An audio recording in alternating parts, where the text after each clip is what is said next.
Bonjour Vogue France, je suis Alexandre Matussi, je suis le créateur d'Ami et je crois qu'on va me demander de décrire des looks d'étudiants d'écoles parisiennes, des écoles de mode. Donc je suis prêt, on peut y aller.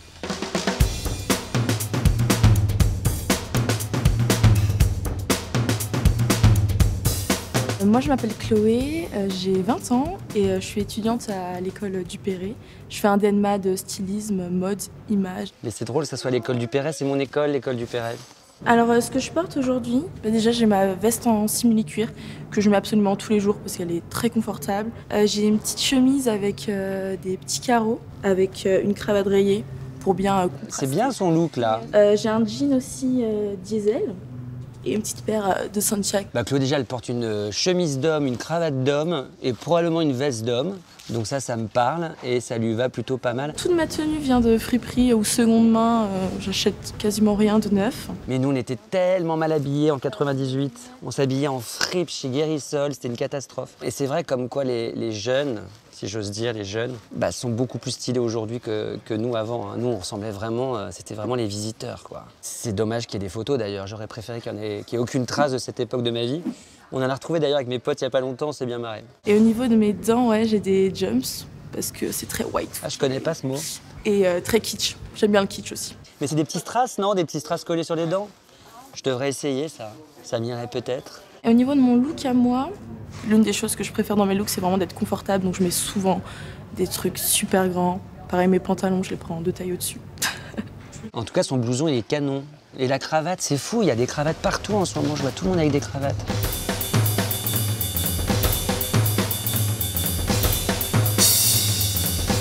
Je m'appelle Olivia, je suis styliste et j'ai créé ma marque de bijoux il y a 1 an et demi. Qui s'appelle La Caterina. Donc c'est des bijoux faits de cuillère. Canon. Je rachète des ménagères dans les brocantes, sur le Bon Coin. C'est bien l'idée de la cuillère, qu'elle a complètement roulé autour de la chaîne comme ça. Alors ça c'est une veste Armani que j'ai chinée à Emmaüs de Chinon, c'est mon Emmaüs préféré, pour 5 €. Ah, je veux bien l'adresse, hein. Il est canon son blouson là, son manteau. C'est un bon achat quoi. Le cuir c'est quelque chose que tu portes toute la vie. Quand la proportion est bonne, voilà une pièce de la garde-robe qui est toujours, qui est éternelle quoi. Moi j'ai mon premier blouson en cuir que j'ai créé pour Ami, que je porte toujours, qui a 11 ans. J'ai juste changé la doublure dernièrement. Mon jean APC, que j'adore. C'est la pièce, une des pièces les plus chères de mon armoire. Et ensuite ça c'est des Sancho que j'ai acheté sur Vinted. Je m'appelle Clara et ça fait 5 ans que je suis étudiante à l'école du Perret. Elle est belle. Elle a un truc, elle est assez doux, vous trouvez pas? Moi aujourd'hui par exemple, je porte tout un look qui est chiné chez Emmaüs ou en fait. Bah oui, évidemment. Mais c'est tellement cher les fringues en même temps, je comprends qu'on aille s'habiller en vintage. La veste de sport c'est un truc que je peux porter tous les jours, j'en ai toujours une sur moi. De toute façon, la mode qu'on regarde souvent, elle est quand même, elle reste inaccessible pour 99% des gens, il faut pas se le cacher. Hein. Là j'ai un pantalon comme ça en 2 parties. Et puis un grand manteau au-dessus. J'aime bien mixer en fait des choses très masculines avec des grosses boucles d'oreilles par exemple, c'est un peu ma signature. C'est un cœur, ça me parle. Il est beau son manteau aussi. Hein. Si, j'ai un sac aussi. Pas souvent j'achète du neuf, mais quand j'achète du neuf, j'achète une très belle pièce et ça c'est mon sac fétiche parce qu'il y a un chat et j'adore les chats donc je porte tout le temps un truc avec des chats. Et mes chaussures aussi, c'est juste une paire de boots sur Vinted. Ah ouais, c'est une tendance là, hein, la Santiago là. Hein. C'est bon à savoir ça, j'avais pas vu. Je vais réfléchir pour la prochaine collection. Je pense que mon rapport aux vêtements, il est profondément lié avec le fait que je vienne d'un petit village, pas de Paris, et que en fait, je m'habille un peu avec ce que je trouve, les vêtements de mon père, les vêtements de ma mère. Ça commence toujours comme ça. Hein. Les premières découvertes, elles se font réellement en fouillant dans le placard de nos parents. Enfin, moi, je sais qu'enfant, j'habitais à la campagne. En plus, dans les années 80-90, il faut quand même le dire, il n'y avait pas d'accès à la mode. La mode, elle n'existait pas ou elle était très, très exclusive. Si on prend chaque pièce, c'est vraiment des choses qui sont très codifiées. On est sur des choses qui existent déjà et qu'on connaît. Mais d'ailleurs, la mode, c'est toujours ça, d'ailleurs. Hein. On fait les meilleures confitures dans les vieux pots. C'est ça l'expression? Ouais, c'est ça, ouais. Je m'appelle Salomé Perroton, je suis étudiante à Duperret et je suis en DSA Image en 2e année. Aujourd'hui, j'ai essayé de m'habiller comme ça. J'aime bien les looks un peu masculins, féminins.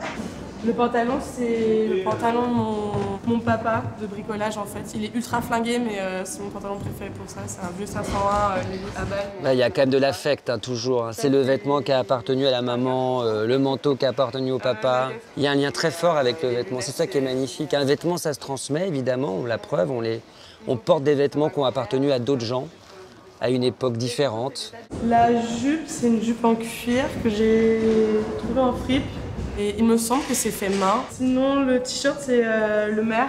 La veste, c'était à ma maman quand elle était super jeune. Enfin, elle est plus vieille que moi et elle est usée à balle, mais je l'aime pour ça. Et c'est très, très intime, le vêtement. C'est vrai que moi, j'ai toujours cette idée que quand je dessine un vêtement et quand je le vois porté sur des gens, dans la rue, partout, j'ai beaucoup de respect pour l'idée que c'est quelque chose qui s'accapare, quoi. C'est pas juste un achat, c'est pas juste un achat de mode. Ça rentre dans l'intimité, ça rentre dans le quotidien. On se souviendra toujours du pull que portait la personne qu'on aime la première fois qu'on l'a croisée. On se rappelle des vêtements que nos familles, nos parents portaient. C'est des souvenirs et des mémoires très très fortes. Niveau bijoux, ça c'est ma grand-mère et ça c'est un truc que j'ai trouvé au Puce de Saint-Ouen.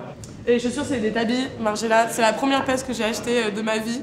Puis j'ai opté pour la version ballerine basse parce que je les trouve trop mimi et je sais que c'est pas trop la mode les ballerines, mais celle-ci je l'ai trouvée craquante. Donc, en termes de style, je vise vraiment quelque chose d'androgyne ou du moins qui combine les pièces masculines et féminines à la fois. En fait, tu sens qu'on est quand même dans une époque où je crois que tout est vraiment possible. J'ai l'impression qu'il y a une bienveillance aussi autour du style qui n'existait pas avant. Les gens se respectent beaucoup plus dans ces tentatives de définition d'un style très personnel. On est moins dans un système unique où pour être jugé entre guillemets correctement, il faut s'habiller que d'une certaine manière. J'ai quand même l'impression que les barrières ont clairement été cassées et c'est que le début de quelque chose de magnifique. Moi, je m'appelle Wen, je viens de Chine. Je suis en programme master Fashion Design Women's Wear à Instituto Marangoni Paris. C'est un peu comme ça que je m'habille tous les jours. Alors aujourd'hui, parce qu'il fait un peu froid, je mets un manteau et ça vient de Le Maire. Et après, j'ai un gilet un peu sans manches et ça vient d'une friperie à Tokyo quand je suis allé voyager là-bas. Et après, il y a aussi une chemise, ça vient aussi d'une friperie. Jolie la chemise, hein. Le col est magnifique. Bien amidonné comme ça. J'ai fini mon look avec une paire de sneakers Converse. Et c'est un design spécial, genre reconstruit. Donc il y a la moitié en Chuck 70 et l'autre moitié en Converse traditionnelle. Je trouve que ça lui va très bien. On dirait un petit personnage de dessin animé. La petite casquette, le visage tendre, l'épaule tombante comme ça, dans une espèce de gabardine qui doit être du coton, je crois que ça a l'air d'être une espèce de par-dessus. Très jolie sa chemise portée sur un espèce de sweatshirt lavé comme ça. Il a un bon look. Sac ici, ça c'est mon sac pour le style aujourd'hui parce que c'est un sac que j'ai fait moi-même. C'est un sac trench. C'est l'accessoire de ma collection, mon projet de collection de l'an dernier. Alors je l'utilise assez souvent et aujourd'hui je trouve que ça match avec mon look entier donc je le mets. Il pleut en plus. On va voir si son sac il est vraiment imperméable. C'est vachement beau, c'est que des poches, vous avez vu? De treillis presque. Comme ça en millefeuille, c'est magnifique. Je pense qu'en total, j'ai fait 48 poches. En fait, c'était inspiré des bâtiments mongoliens, donc les yachts. Quand c'est à plat comme ça, on ne voit pas la forme, mais quand on tourne, ça forme. Il y a une forme comme tridimensionnelle dans ça.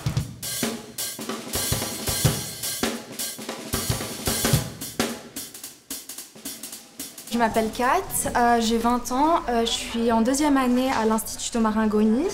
Du coup, je vais commencer par cette belle chemise avec ce petit sac qui font un petit match. C'est une troisième année de l'année dernière, une ex-étudiante qui s'appelle Clara Boublil.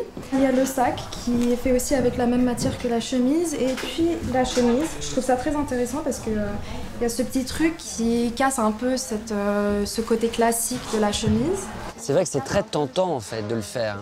Surtout quand on a le temps de le faire. Parce que quand on est étudiant, on n'a que ça à faire. On n'a que ça à faire de prendre un vêtement et de le déconstruire et d'essayer de le retourner dans tous les sens. Et j'aime beaucoup le côté oversized aussi parce que ça fait un petit peu égalité avec tout le reste de mes habits, comme ce haut qui vient de Bershka.